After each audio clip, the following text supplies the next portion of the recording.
كشفت مصادر مطلعة إن لاعب باريس سان جيرمان أشرف حكيمي يعاني منذ مباراة كرواتيا من آلام تزداد حدة مع الوقت، مشيرة إلى أنه ما كان ليلعب أبدا لو كان متواجدا في فريقه الفرنسي، لكنه تحامل على نفسه وتواجد على أرض الملعب حتى الدقيقة 68 قبل أن يغادر.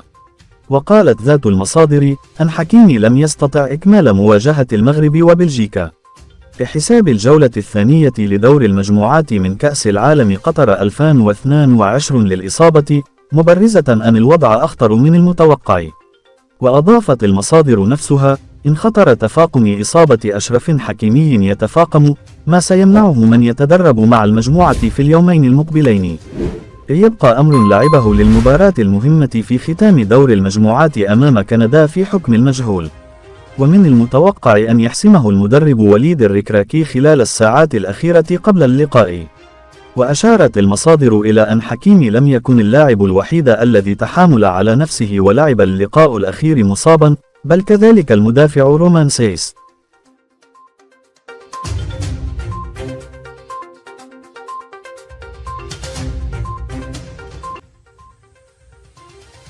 قال الناخب الوطني وليد الركراكي اليوم الأحد إن الفوز الكبير الذي حققه المنتخب الوطني المغربي أمام نظيره البلجيكي 2-0 برسم الجولة الثانية من المجموعة السادسة لكأس العالم قطر 2022 يشكل مفتاح التأهل إلى الدور الثاني.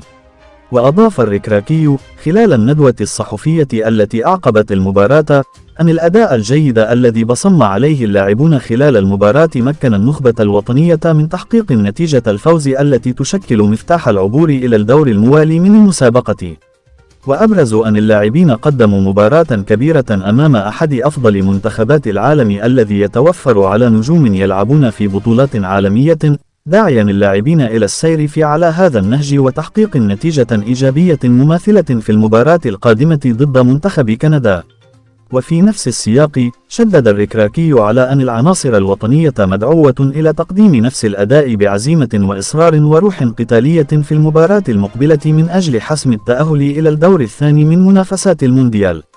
واستطرد قائلا أن النخبة الوطنية خاضت مقابلة من مستوى عال، وحققت الفوز بفضل حرصها على تطبيق الخطة التكتيكية وتخلصها من الضغط خاصة في الشوط الثاني بعد شوط أول خاضته بصرامة وعزم قوي. وسجل أن المنتخب الوطني حقق هذا الفوز الثمين على الرغم من الإكراهات في صفوف التركيبة البشرية، خاصة إصابة الحارس ياسين بونو وأشرف حكيمي ونصير مزراوي.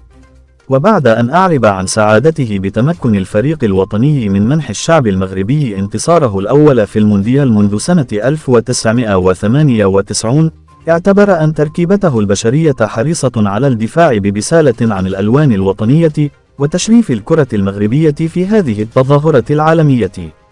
وفي سياق متصل أثنى الناخب الوطني على الدعم الكبير للجماهير المغربية التي أبلت البلاء الحسن وساندت الفريق إلى آخر دقائق المباراة.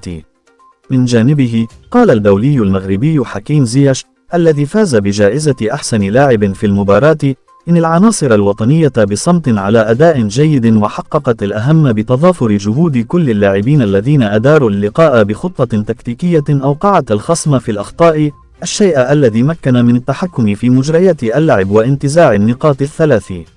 وأضاف أن الفوز تأتى بفضل الروح القتالية للاعبين وحسن تدبيرهم للمباراة أمام منتخب يعد من بين أحسن المنتخبات على المستوى العالمي، مؤكدا أن النخبة الوطنية عازمة على تقديم أفضل ما لديها في المباراة المقبلة في أفق تحقيق هدف التأهل إلى الدور الثاني. وبهذه النتيجة يتقاسم المغرب صدارة المجموعة السادسة رفقة كراويتا برصيد 4 نقاط وبفارق نقطة عن بلجيكا و4 نقاط عن كندا صاحبة المركز الأخير التي نهيت بهزيمة اليوم أمام كرواتيا بنتيجة 4-1.